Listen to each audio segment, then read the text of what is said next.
Je m'appelle Marie et voici mon histoire. J'avais 32 ans. Jamais en couple. Jamais connu l'amour. Autour de moi, les regards ont changé. On ne me parlait plus, on me conseillait. Tu es trop exigeante. À ton âge, il faut faire un choix. Alors j'ai cédé. J'ai dit oui. Et ce oui, m'a coûté plus que je n'aurais jamais imaginé. Marie ma chérie. Tu sais qu'on t'aime, n'est-ce pas? Mais il faut qu'on parle franchement. Tu es une belle femme. Douce, respectueuse. Mais là, 32 ans, toujours rien? Ça commence à parler dehors. Ma fille, tu n'es plus une enfant. Et ta tante a raison. Tu n'as même jamais eu de petite amie. Les gens commencent à croire qu'il y a un problème. Et moi, je ne serai pas toujours là pour toi. Tu sais, Dieu aide ceux qui se prennent en main. C'est peut-être pas toi qui dois attendre l'amour parfait. C'est toi qui dois te rendre aimable. Je vous ai bien compris ma tante. Merci maman pour ta patience. Mais je me marierai au temps de Dieu. Et le temps de Dieu là, c'est quand? Quand tu auras 40 ans? Ou bien tu veux que tes seins touchent le sol d'abord? Tanti. J'ai toujours cru qu'il valait mieux être seul que mal accompagné. Oui. Mais seul ne remplit pas ton ventre le soir, ma fille. Et tu ne rajeunis pas. La ménopause est là et j'avais eu la mienne très tôt. Ce ne sera pas mon cas. Je vais attendre la bonne personne. Vous vous inquiétez trop pour moi. Je suis venu vous saluer et non pour que vous me rappeliez sans cesse le mariage. Il y a un frère dont j'avais déjà parlé à ta maman. C'est un homme sérieux, travailleur, bien établi dans ses affaires, et surtout, c'est un homme de prière. Il ne cherche pas une aventure. Il cherche une femme. Qu'est-ce que tu en penses, ma fille? Voilà la proposition de ta tante Sarah. Elle parle d'un certain Joseph. Ça colle même trop bien, je pense. Joseph et Marie, je pense que c'est une bénédiction pour toi, ma nièce Marie. Ne rate pas cette opportunité. Opportunité? Quelle opportunité? Maman? Tu es pour ce que tes sœurs disent? Tu me connais bien. Et tu sais qu'on ne m'impose pas des choses à moins que ça me convient. Calme-toi, ma fille. Je suis certain que tu vas l'apprécier. C'est un homme charmant. De toute façon, moi je ne veux qu'un enfant. Le reste n'est pas si important. C'est juste ce qu'on te demande. Il voudrait même te rencontrer. Vous lui avez parlé de moi ou quoi? Il est venu avec son frère à la maison. Il t'avait même vu à l'église. Il a demandé s'il pouvait te rencontrer. Il veut me rencontrer pour?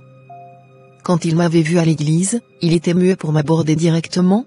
Tu devrais au moins le voir. Il est poli. Il a déjà une voiture, un petit terrain. Et il brille. Il faut que tu arrêtes d'attendre les papillons dans le ventre. L'amour, ça vient après. Tu dis que ta famille te mette la pression pour que tu te maries? Vous vous rendez compte? Mes tantes essaient même de me convaincre d'épouser un homme que je ne connais même pas. Sérieux? C'est le cas, mes chers. Tu ne connais pas l'homme en question ou tu ne veux pas le connaître. C'est pourtant deux choses différentes. Pourquoi tu parles ainsi? C'est bien un inconnu. J'ai appris l'histoire. Et ta maman m'en avait parlé. Elle m'a dit à plusieurs reprises que tu rejettes même les appels du monsieur en question, et que tu refuses même d'aller à sa rencontre. Ah? Est-ce vrai? Suis-je obligé d'aller à la rencontre d'un inconnu? Là, ce n'est plus un inconnu. C'est plutôt toi-même qui mets des barrières.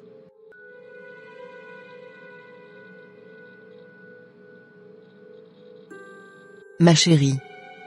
Tu sais que je t'aime. Mais là, il faut qu'on parle franchement. 32 ans, Marie. 32. Ce n'est plus le moment de faire la difficile.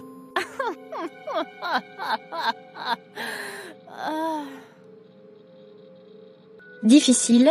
Ce n'est plus de la difficulté, c'est de la sorcellerie émotionnelle. Tout veut finir comme ces vieilles tatas aigries, qui parlent au chat chez elles. Je ne suis pas fermée. Je veux juste être sûre. C'est ma vie, pas un jeu. Marie? Tu veux être sûre de quoi exactement? Regarde la Bible. Même Rebecca n'a pas connu Isaac avant de l'épouser. Elle a obéi. Dieu honore l'obéissance, pas les longues réflexions sentimentales. Et je suis la preuve vivante. Je me suis mariée depuis quand j'avais 19 ans et je suis très heureuse aujourd'hui. Dieu me comble de bénédictions parce que je lui avais obéi. Façon tuterie dans les hommes là, on dirait que tu cherches Jésus en personne. Tu veux quoi? Un homme qui prie, jeûne, te lave les pieds et paie tes factures aussi. Trop de femmes de ton genre finissent seules parce qu'elles refusent de se soumettre. Je ne refuse pas de me soumettre. Je veux juste être en paix. Je ne peux pas dire oui juste pour rassurer ma mère, ou la société. Mais si ta mère t'en parle, tes tantes t'en parlent et que même ton pasteur a béni cette relation, ce n'est pas un hasard. Le mariage est une bénédiction. Le refuser, c'est refuser ce que Dieu te donne. Tu sais ce que les gens disent déjà de toi? Ils pensent que tu es jolie, mais bizarre. Que tu refuses les hommes, et peut-être que tu as un problème. Tu vois? On finit toujours par inventer une rumeur pour celles qui ne se casent pas. Je suis venu vous exposer ma situation mais vous ne m'aidez pas.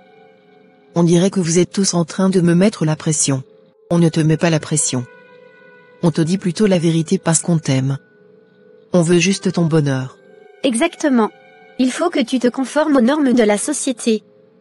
C'est ça qui fera de toi une femme de dignité et de valeur. Même devant Dieu que tu prétends adorer. Et si je me trompe? Et si je dis oui, et que je le regrette toute ma vie? C'est là que la foi entre en jeu. Tu n'as pas besoin de tout comprendre. Tu as juste besoin de faire confiance. Dieu bénit l'engagement, pas l'hésitation. Femme seule à ton âge égale terrain vulnérable. Un homme, même médiocre, vaut mieux que la solitude. C'est cruel, mais c'est la vérité. Je pensais que vous comprendriez. Je ne veux pas me lancer par peur d'être seule. Mais là, j'ai juste l'impression d'être un problème à résoudre. On veut juste que tu sois béni. Et parfois, la bénédiction prend la forme d'un mari imparfait. Ou d'un mari tout court. Parce que là, tu flirtes avec la malédiction, ma belle. Qui ça peut bien être ce matin très tôt? Tante Sarah. Marie. Il faut qu'on parle. Bonjour tante Sarah. Joël. Tu as accompagné mémé? Oui, tata. Pourquoi tu ne décroches pas? Hein? De quoi vous parlez ma tante? Ne fais pas comme si tu ne sais pas de quoi je parle. Joseph t'appelle jour et nuit. Et toi, tu fais comme si de rien n'était? Tu veux qu'il pense quoi de toi? Qu'on t'a mal élevé? Je ne le connais même pas. J'ai besoin de temps pour réfléchir. Réfléchir à quoi? À ton âge?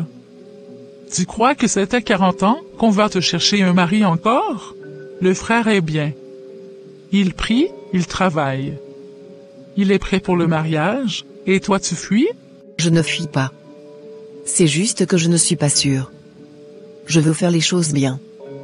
Pas juste à cause de la pression. Quelle pression? C'est toi-même qui es ton propre problème.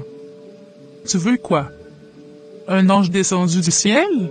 Il n'existe pas. Ou bien tu attends toujours celui de tes rêves, qui va venir te trouver dans ta chambre? Je ne veux pas me précipiter. J'ai vu trop de femmes brisées pour ça. Arrête ça. Tu penses que le mariage, c'est un jeu? On t'offre une bénédiction et toi tu fais la difficile? Regarde ta cousine Grace. Elle s'est mariée, elle est posée.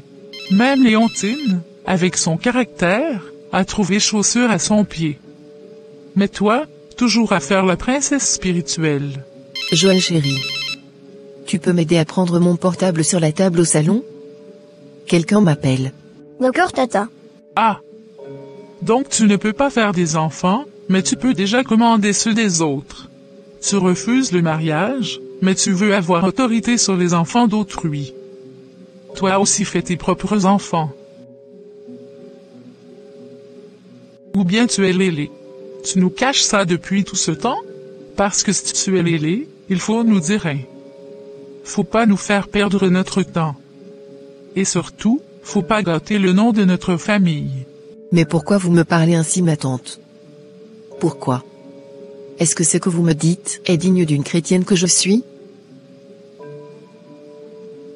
On fait tout ça pour ton bien. Tu es belle, tu es instruite. Mais tu vas finir seule, et ça ce n'est pas une vie. On t'a trouvé quelqu'un bien. Il te suffit de dire oui. En tout cas réfléchis très bien. Bonne journée. Allons-y Joël.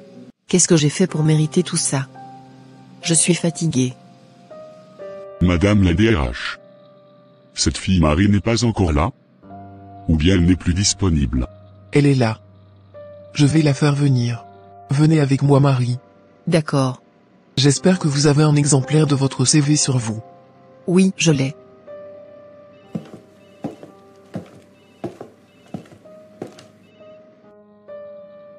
Mademoiselle Marie Coffey, votre parcours est impressionnant. Master en finance, 8 ans d'expérience, 2 langues parlées. Et les recommandations sont excellentes. Merci. Franchement, vous avez le profil le plus solide qu'on ait vu aujourd'hui. Merci beaucoup. Je suis passionnée par ce que je fais, et je suis prête à m'investir à 100% si j'ai cette opportunité. Une dernière chose. Oui, madame la DRH. Votre situation familiale. Vous êtes marié? Non. Célibataire. Non. C'est juste pour la fiche RH. Rien de grave. Ce poste exige une grande stabilité émotionnelle. Il y a beaucoup de déplacements. Une vie personnelle bien établie aide souvent à tenir le rythme. Je comprends. Mais, je suis très autonome, organisée, et totalement disponible. D'accord, nous reviendrons vers vous. D'accord. Merci beaucoup. Je pense qu'elle est non seulement qualifiée pour le poste, mais aussi, elle est très honnête. Tu en penses quoi? Ne me dis pas que tu voudrais qu'on la retienne. Une femme sans époux? Pourquoi pas? Ce n'est pas son mari qui fera le travail. Plutôt elle. Non, on ne prendra pas ce risque. On ne va pas embaucher une femme non responsable à ce poste de responsabilité. Je pense que le poste qu'elle occupe actuellement est déjà bon pour la célibataire qu'elle est. Sinon j'aimerais bien qu'on la retienne. Je ne suis pas d'accord. Oui, allô? Mademoiselle Marie. Après avoir étudié votre dossier, nous avons retenu un autre profil. Nous vous souhaitons plein succès pour vos démarches futures.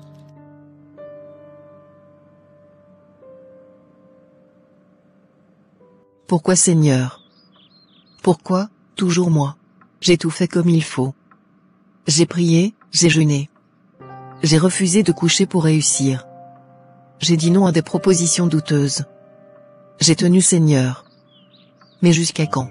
Est-ce parce que je ne suis pas mariée? Est-ce ça le problème? Est-ce que mon célibat me ferme des portes? Même toi, tu m'as oublié? Encore un numéro inconnu qui m'appelle. Je suis sûre que c'est ce fameux Joseph. Lui t'appelle en absence? Il insiste. Peut-être que c'est ça ma solution. Fermer les yeux. Me contenter de cet homme. Faire comme tout le monde. Je prie, mais je ne vois aucun signe. Est-ce que je dois me laisser aller à la proposition de ma famille? Je suis vraiment fatiguée. J'ai l'impression que ma vie ne bouge plus.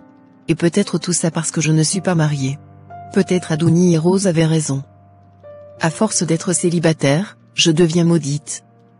C'est peut-être le mariage la clé pour tout débloquer dans ma vie.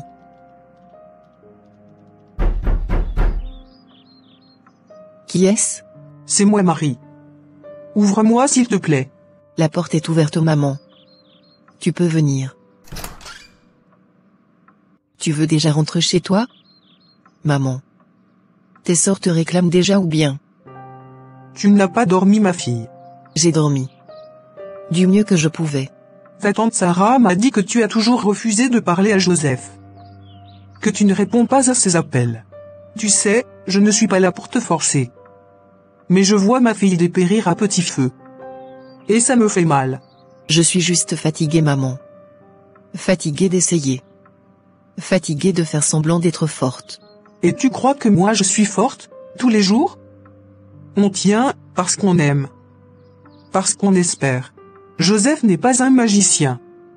Il ne sera pas parfait. Mais c'est un homme qui prie. Un homme patient. Il demande juste une chance de te parler. Tu n'es pas en train de fuir un homme. Tu es en train de fuir ta propre douleur. Et c'est les comme les autres. Et si je me brise encore? Je ne veux plus tomber, maman. J'ai peur. Tu n'as pas à l'épouser demain. Tu n'as même pas à l'aimer maintenant. Mais au moins, écoute-le. Ouvre juste une petite fenêtre, pour que Dieu puisse y entrer. Ok. Je vais te laisser. Mais promets-moi de lui parler aujourd'hui. D'accord, je vais essayer. Je te le promets. Bonjour Marie. Bonjour Joseph. Enfin. Tu es vraiment très belle. Merci. Je suis vraiment content que tu aies accepté de venir. Je sais que tu n'étais pas obligé. Merci. C'est ma mère qui m'a encouragé. Et puis, il fallait que je sorte un peu. Je comprends. Et je ne suis pas venu ici pour te convaincre de quoi que ce soit. Je voulais juste parler. Je suis au courant de ce que certaines personnes ont pu dire à ton sujet. Et aussi de ce qu'on t'a imposé. Mais moi, je n'ai pas besoin d'une femme parfaite. J'ai besoin d'une femme vraie. Et tu penses que ça suffit? Un bon discours? Non. Je pense que rien ne suffit vraiment sans Dieu. Je pense juste que parfois, il faut s'asseoir, parler, et voir si la paix est là. C'est tout. Tu n'es pas comme ce que je m'étais imaginé. Ah bon? J'espère que c'est une bonne chose. En quelque sorte oui. Tu sais? Je ne suis pas ici parce que je suis désespéré de me marier. Je suis ici parce que, en priant, j'ai senti que je devais faire ce pas. Et si ce n'est pas toi? Je ne vais pas m'écrouler. Mais, je voulais obéir. Tu parles beaucoup de Dieu. C'est parce que sans lui, je suis juste un homme comme les autres. Mais avec lui, je peux apprendre à aimer, à respecter, à protéger. Je dois avouer que je ne m'attendais pas à passer un aussi bon moment.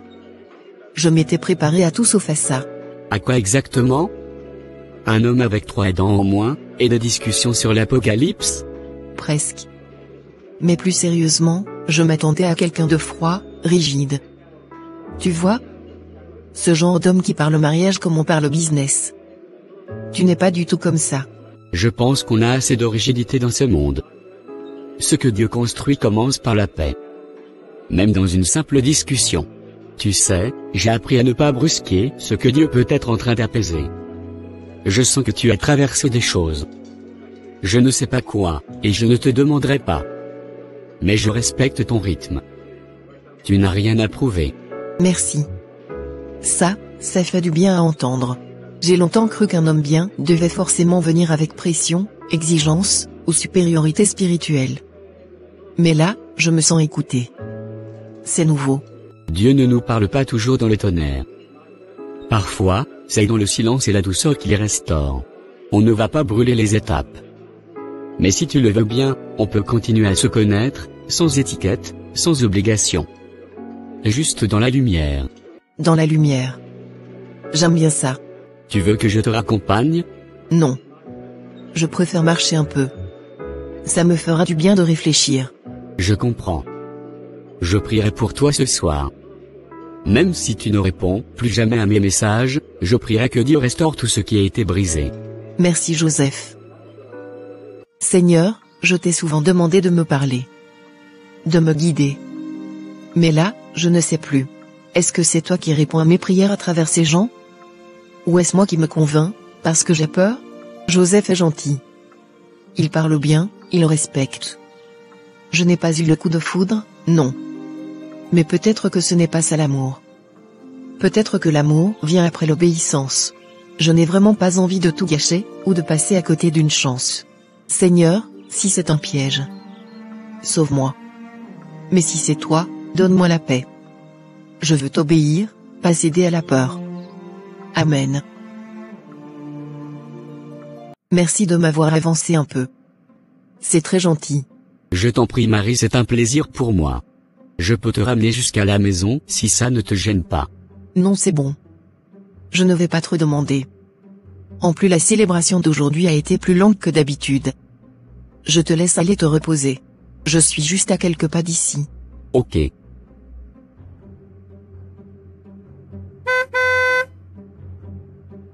Mais quittez la voix, bon sang. À qui cette femme parle comme ça? Est-ce la route de son papa ici? Ah. Il se stationne même, et vient vers moi. À qui vous parlez comme sa femme? Quoi? Je vous dis juste de bouger pour que je puisse passer aussi. C'est pour ça que vous êtes venu jusqu'ici? Il suffisait juste de bouger. Ah. Mais passe par un autre chemin. C'est celui qui vous a permis à vous les femmes, des faibles d'esprit, de conduire au même titre que les hommes qui a tort. Quoi? Qu'est-ce qui vous fait croire que nous les femmes sommes moins que vous? Ferme ta bouche là-bas. Ça se voit que tu ne respectes pas ton mari à la maison. Je me demande même si tu en as un. Espèce de femme insoumise. Oh? Cet homme n'est pas fou par hasard? Tu ouvres encore ta bouche là-bas, je t'allume. Oh. Drôle de rêve.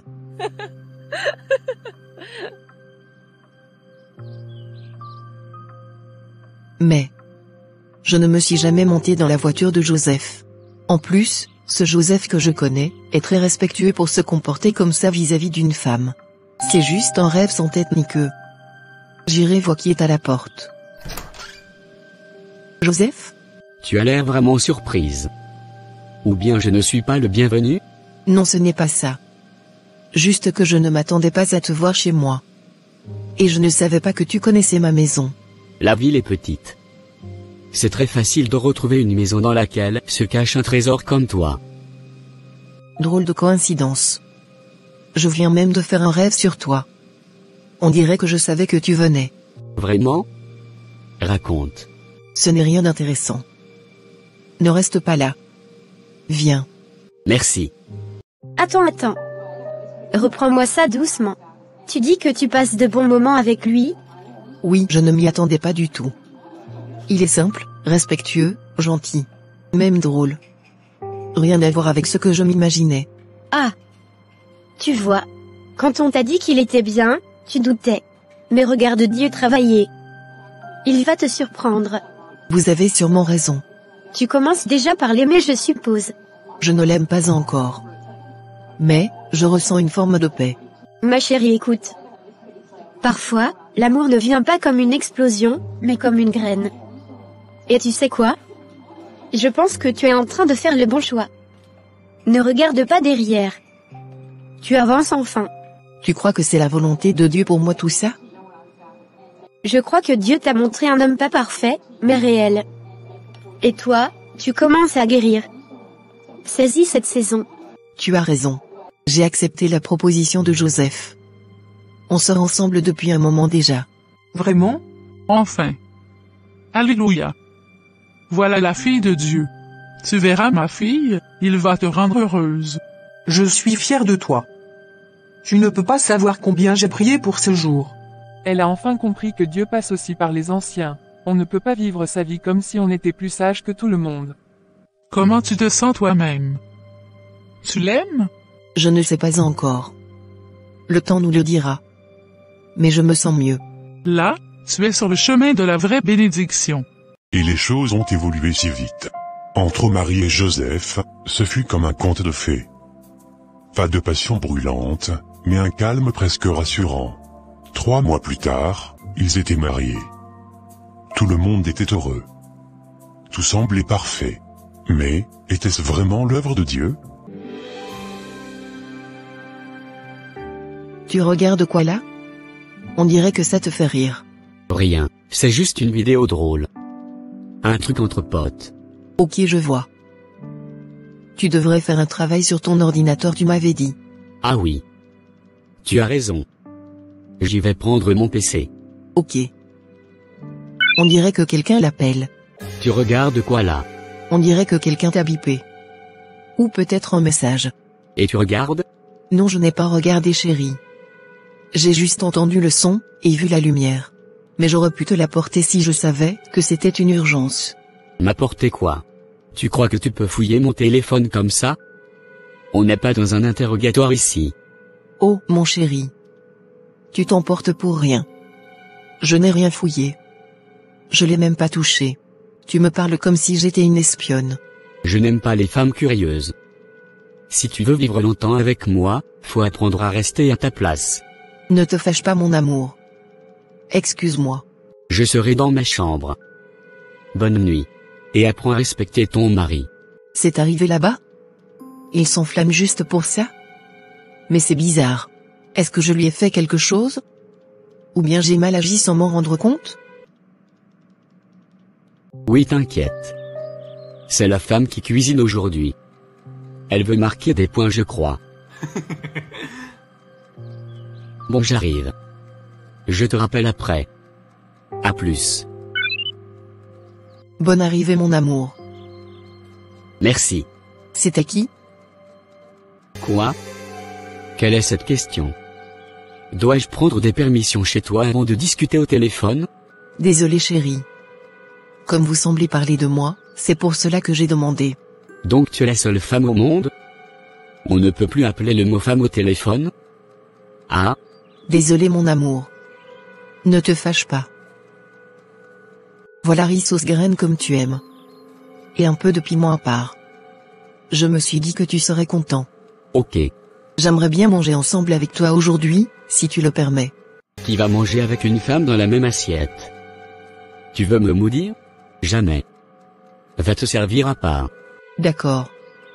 Je vais rester près de toi pendant que tu manges, juste pour m'assurer que tu ne manques de rien. Ensuite, j'irai me servir. J'aime bien te voir manger. Kion. C'est quoi ça? T'as goûté avant de me servir ou tu m'as juste sacrifié comme une offrande là? J'ai même ajusté. C'est salé? Trop fade. Même ma grand-mère ferait mieux. J'aurais dû me trouver quelque chose à manger en ville avant de rentrer. Je suis vraiment désolé. Toujours les mêmes histoires. Viens ramasser tes pourritures devant moi. Oh, mais la nourriture n'avait rien. Moi j'irai me servir à manger.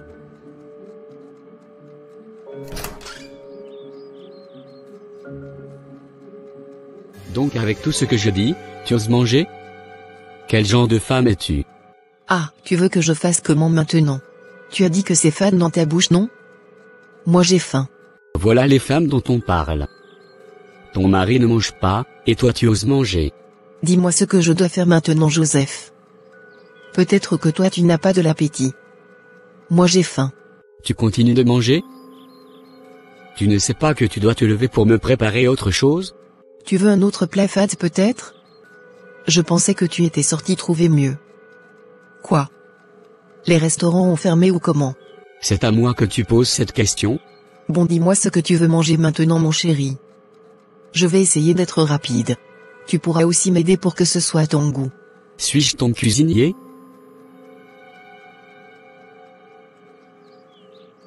Ah, tu es devant la télé? Je te croyais dans la chambre. Je suis ici. J'ai fini. Tu peux passer à table. J'arrive. Chérie? Où es-tu? Il n'est pas dans la salle à manger. Ou bien il mange en chambre? De toute façon, il a le droit de manger là où il veut. Je vais profiter pour faire la vaisselle en même temps. Oh! Les assiettes que j'avais utilisées pour le servir sont bien ici. Mais il a été vraiment rapide. Il a déjà fini de manger en 3 minutes? Quoi? Il a renversé la nourriture dans la poubelle? C'est pas vrai. Mais pourquoi Joseph réagit comme ça avec moi? Comment peut-il jeter la nourriture que j'ai sacrifié mon temps pour faire? Il veut me faire savoir qu'il n'a toujours pas aimé? J'ai pourtant essayé de mieux faire. Bonjour. Bonjour. Est-ce que je peux te parler? De quoi? J'ai remarqué que tu as jeté ton plat d'hier à la poubelle. J'aimerais savoir pourquoi. À ton avis? C'est fade. Tu aurais pu me le dire gentiment. Tu n'étais pas obligé de le jeter. Ça c'est du gaspillage. Gaspillage? Tu ne peux même pas nourrir ton mari correctement. Et tu me parles de gaspillage. Tu penses vraiment être prête à gérer un foyer? Je vais chercher le pain pour le ramener à la maison. Tout ce qu'on te demande, c'est juste de simple cuisine. Mais tu en es incapable. Tu es juste incompétente. Est-ce que tu penses vraiment ce que tu viens de dire? Ou bien c'est juste tombé de ta bouche? Ai-je peur de toi, tu crois? Je suis le chef de cette famille. Non, tu n'es pas le chef de famille. Tu es plutôt le chef d'une armée. Si on était une famille dont tu es à la tête, tu me traiterais avec plus d'amour et de considération. Écoute Joseph. Cuisiner me prend assez de temps. Je passe mes journées à bosser tout comme toi, et le soir je me donne encore la peine de nous cuisiner. Mais toi, tu trouves encore le moyen de te plaindre de la nourriture chaque soir. Franchement, j'en ai marre. C'est à moi que tu parles sur ce ton? Tu vois ce que tu fais? Tu m'as poussé à te corriger. Tout ça c'est de ta faute. Arrête de me pousser à bout. Toi-même tu sais que je t'aime, et que je n'aimerais pas te porter la main volontairement. Tu m'as fait très mal, Joseph. Ne reprends plus jamais ça, et tu verras que tout se passera normalement bien entre nous. C'est ici que s'arrête la première partie de cette histoire inspirée d'un témoignage réel. Et vous? Qu'avez-vous ressenti? Partagez en commentaire vos pensées, vos réactions, vos questions. Rendez-vous vendredi soir pour la suite, et la vérité que personne n'avait osé dévoiler. Que Dieu vous bénisse, et surtout, restez connectés. À très bientôt.